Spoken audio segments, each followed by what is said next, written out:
Vikrant, please इथून निघून जा. मानसी, प्लीज विक्रांत, मला आता या विषयावर काहीही बोलायचं नाही. का?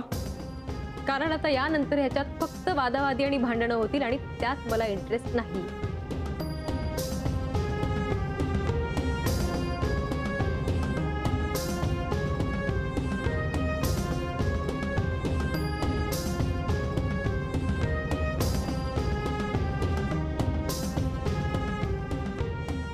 ठीक आहे, मग मीही बघतो तू ईशाला कशी घेऊन जातेस ते.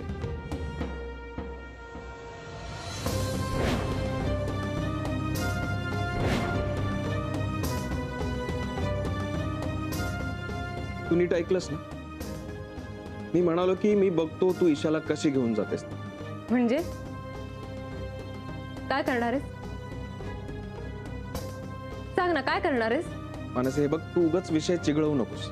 विषय तू चिघळवतोयस विक्रांत. मी मगाशीच तुला म्हटलंय की मला भांडण आणि वादावादी करायची नाहीये. मग नको भांडूस ना. मी जे सांगतोय ते ऐक.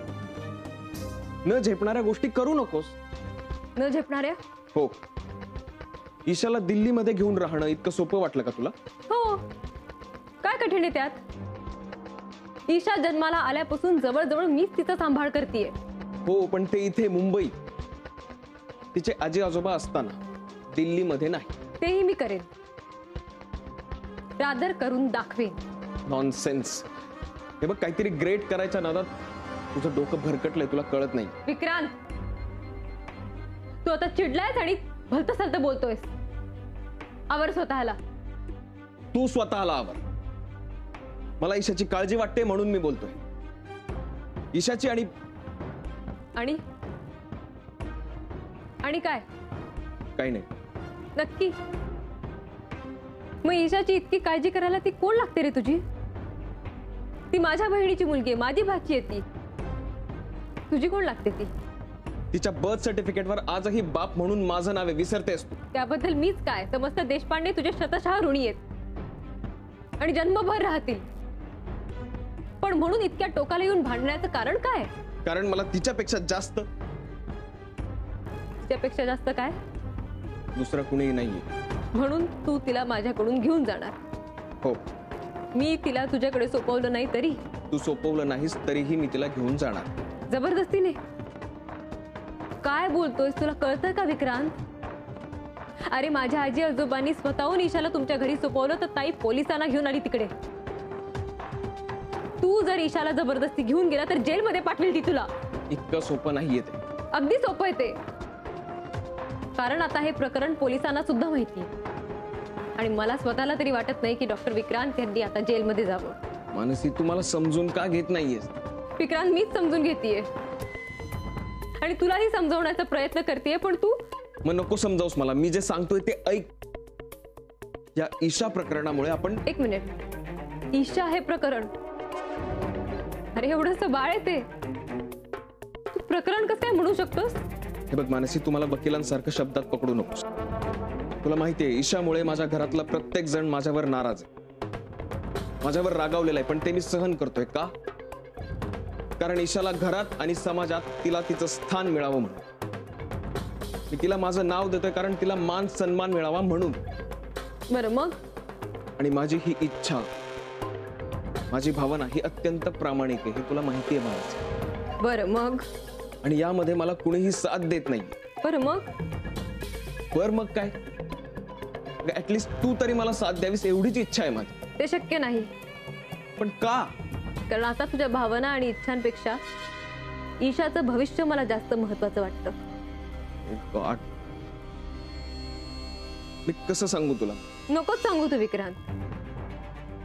हे बघ, मी आणि ईशा उद्या दिल्लीला जाणार आहोत आणि यात काहीही बदल होणार नाही. It's final.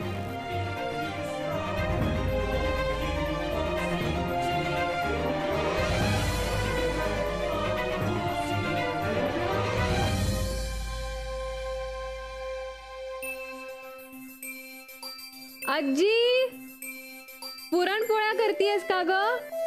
हो बाळा, तुला आवडतात ना? शिवाय न्यायला पण होतील ना बरोबर?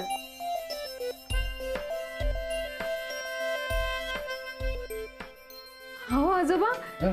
हे काय करताय तुम्ही? मी करते. नो नो नो नो, तू काहीही करायचं नाही. आज आम्ही दोघंच रोमॅन्टिक पुरणपोळ्या करणार आहोत. रोमॅन्टिक?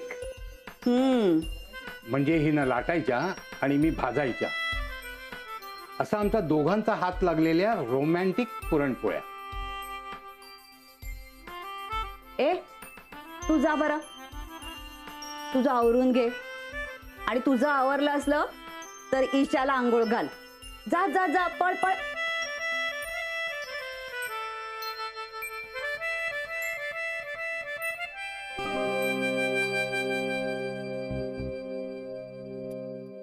अहो ती पोळी उलटा ना, करपेल नाही तर. काय हो, काय झालं? काही नाही, आपण कौतुकाने पुरणपोळ्या करतो आहोत, पण आजचा प्रसंग आनंदाचा आहे की दुःखाचा आहे असा प्रश्न उभा राहिला मनात. मनू 2-3 वर्ष दूर जाणार म्हणून वाईट वाटत असलं तरी तिला आपण आनंदाने निरोप द्यायला हवा ना. आधी डोळे पुस, नाहीतर लाटेच त्या पोळीवर अश्रू पडून ती खारट व्हायची.